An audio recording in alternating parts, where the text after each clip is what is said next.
করবে আমরা তো যাবো কিছু তার জায়গা লইয়া আমরা নাকি আসছি ঠিক আছে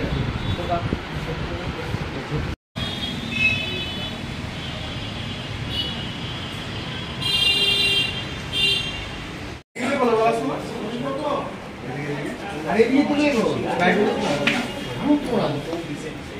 যন্ত্রণা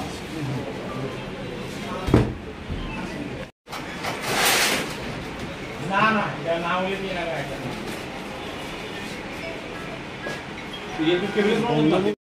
গতকাল রাতে আমাদের কাছে একটা খবর আসে অমিত দেববর্মার ভাড়া বাড়িতে কিছু গাঁজা মজুদ আছে, প্রচুর পরিমাণে গাঁজা মজুদ আছে। এই খবরের ভিত্তিতে এসআই সুনীশ চাকমা, ইন্সপেক্টর গোপাল শুক্লদাস সহ আমরা তার বাড়িতে রেড করে তার বাড়ি থেকে টোটাল আমরা 2টা ট্রলি এবং একটা বাক্স থেকে টোটাল 34 কেজি গাঁজা আমরা উদ্ধার করি। এই বিষয়ে আমরা একটা স্পেশাল এনডিপিএস একটা মামলা নিয়েছি এবং আজকে তাকে পুলিশ রিমান্ডে আদালতে প্রেরণ করা হবে। মানে কোনখানে আপনাদের অভিযানটা তারা ওনার বাড়ি কোনখানে?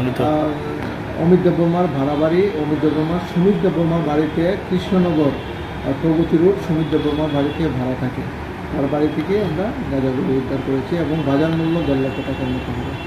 তার স্পেসিফিক মালিকের কোনো এ বিষয়ে কোনো জড়িত রয়েছে বা কোনো কিছু এখনো এখন পর্যন্ত মালিকের বিষয়ে কিছু আমরা পাইনি, যেহেতু তার বাড়িতে তার ভাড়া ঘরেই আমরা এগুলি উদ্ধার করেছি এবং তার বিরুদ্ধে আমরা একটা স্পেসিফিক মামলা নিয়েছি। ওনার বাড়ি কোনখানে এবং মালগুলি কোনখান থেকে আনা হয়েছে কিছু? বাড়ি অমিত দেববর্মার পার্মানেন্ট অ্যাড্রেস জম্পু জেলাতে।